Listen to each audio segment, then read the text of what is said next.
Michael ഫാരഡയോട് ഒരിക്കൽ അദ്ദേഹത്തിന്റെ ജീവിതാവസാന കാലത്ത് ഒരാൾ ചോദിക്കുന്നുണ്ട്, മൈക്കൽ ഫാരഡെ 1000-ഓളം കണ്ടുപിടുത്തങ്ങൾ നടത്തിയ മഹാനായ സയന്റിസ്റ്റാണ്.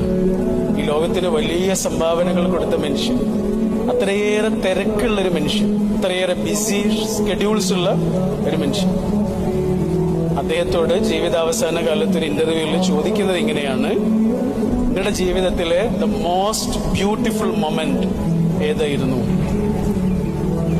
ദ മോസ്റ്റ് ബ്യൂട്ടിഫുൾ മൊമെന്റ് ഏതായിരുന്നു എന്ന് മൈക്കൽ ഫാരഡയോടാണ് ചോദിക്കുന്നത്. അദ്ദേഹത്തിന് പറയാൻ എന്തൊക്കെ ഉണ്ടാവും, ഇത്രയേറെ മൊമെന്റ്സും മെമ്മറീസും ഉള്ള മനുഷ്യനാണ്. പക്ഷെ അദ്ദേഹം പറഞ്ഞത് എന്താണെന്നറിയോ? മൈക്കൽ ഫാരഡെ പറഞ്ഞത് എന്താണെന്നറിയോ? എന്റെ സാറയുടെ കൂടെയുള്ള വൈകുന്നേരങ്ങൾ എന്നാണ് പറഞ്ഞത്. എന്റെ സാറയുടെ കൂടെയുള്ള വൈകുന്നേരങ്ങൾ. നേടിയ നേട്ടങ്ങളൊക്കെ ഉണ്ട്, കിട്ടിയ വലിയ അനുഭവങ്ങൾ, ഓർമ്മകളൊക്കെ ഉണ്ട്. പക്ഷെ അതിന്റെ ഒക്കെ മുകളില് മനുഷ്യൻ.